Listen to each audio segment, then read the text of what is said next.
Bonjour à tous. Aujourd'hui, je vais vous parler de l'outil idéal pour ceux qui veulent faire des jouets silicone à la maison.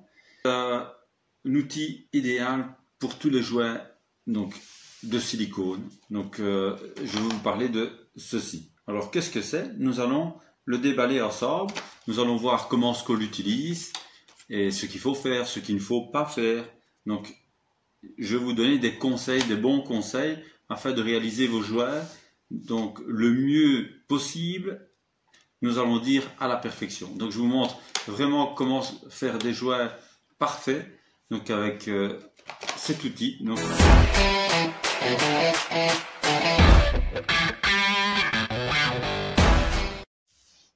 Voilà, donc je vais le déballer avec vous. Ben voilà, donc c'est présenté apparemment. Donc je vous montre l'image. Donc c'est présenté dans une petite boîte, c'est déjà bien fait. Donc de façon à pouvoir bien les ranger après et les remettre dans cette petite boîte. Nous allons ouvrir, regarder exactement ce qu'il y a dedans. Donc, je vois 4 petites palettes en caoutchouc. Donc celle-ci, il y a quoi bien arrondi. Celle-ci elle fait angle droit. Donc vous avez vraiment plusieurs formes. Vous avez une un peu conique. Donc nous allons utiliser une de ces palettes. Donc essayez peut-être une avec angle droit pour voir ce que ça donne. Et essayez une avec un arrondi. Et alors voir un peu le résultat du jouet souple avec l'application de ces palettes. Donc on se voit tout de suite sur place. Donc à quoi va vous servir de l'eau avec un seau? Simplement mettre vos câbles dedans. Et afin que vous puissiez également avoir toujours les mains mouillées. Donc je vais remplir.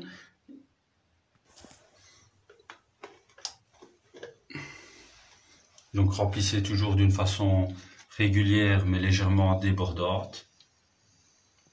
Alors ici c'est du silicone. Donc nous allons tester la palette à angle droit et également celle arrondie. Nous allons voir évidemment comment on travaille avec une palette avec un biseau. Ici je vais utiliser de l'eau savonneuse qui est à spray du savon pour bien mouiller. N'oubliez pas surtout de bien brosser, avoir dépoussiéré votre support, dégraisser votre support avant l'application du jouet silicone, sinon il ne tiendra pas. Ça c'est très très important. Voilà, je vais mouiller le jouet. Voilà.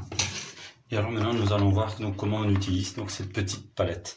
Donc je vais utiliser d'abord celle avec le coin à angle droit. Alors une erreur à ne pas faire. Donc ne faites pas cette erreur que beaucoup font également sur le net. J'ai vu beaucoup de vidéos de personnes qui utilisent cette palette dans ce sens-là et pas dans le sens où il y a le biseau. Donc ils prennent comme ceci le jouet et ils tirent. Mais en faisant ça, sachez que vous allez étaler votre silicone. Cette palette-là n'est pas faite pour être utilisée de cette façon, mais comme ceci. Je vous rapproche. Vous voyez le biseau? Donc je vais essayer de me rapprocher. Voilà. Dans ce sens-là.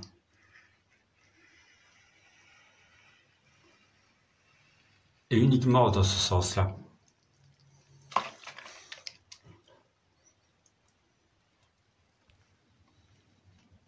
Donc ça fait en fait un angle droit et ça reprend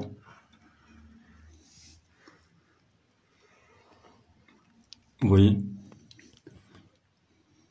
ça reprend en fait le surplus.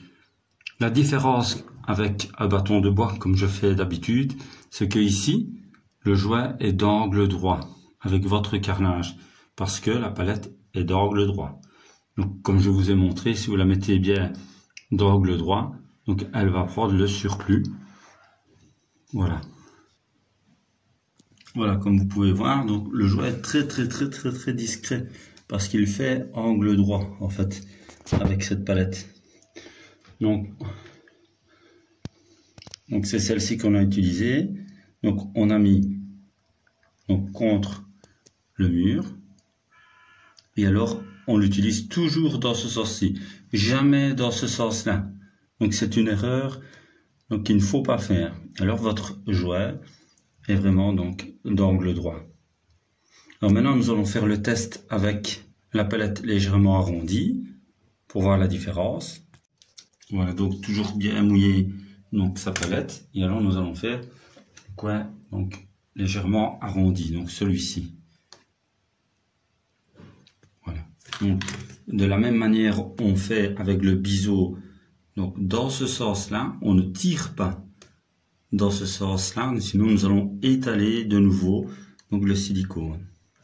Donc je vais aller très doucement pour vous montrer. Vous voyez, alors le silicone vient sur votre biseau et remonte donc sur votre palette. L'arrondi. Et alors je vais vous montrer juste à côté donc celui avec angle droit. C'est celui-ci, on ne le voit presque pas en fait.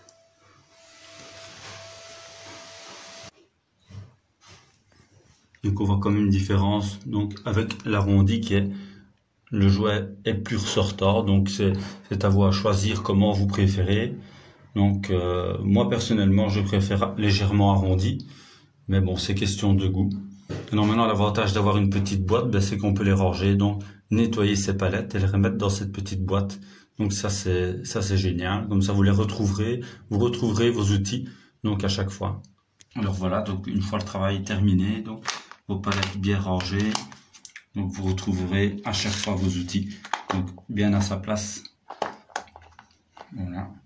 Alors n'oubliez pas également donc, que le jouet doit toujours se rapprocher soit de la couleur du sol du carrelage, soit on choisit en général la couleur des jouets de carrelage. Alors n'oubliez pas également de bien nettoyer après et d'essuyer donc vos auréoles au sol.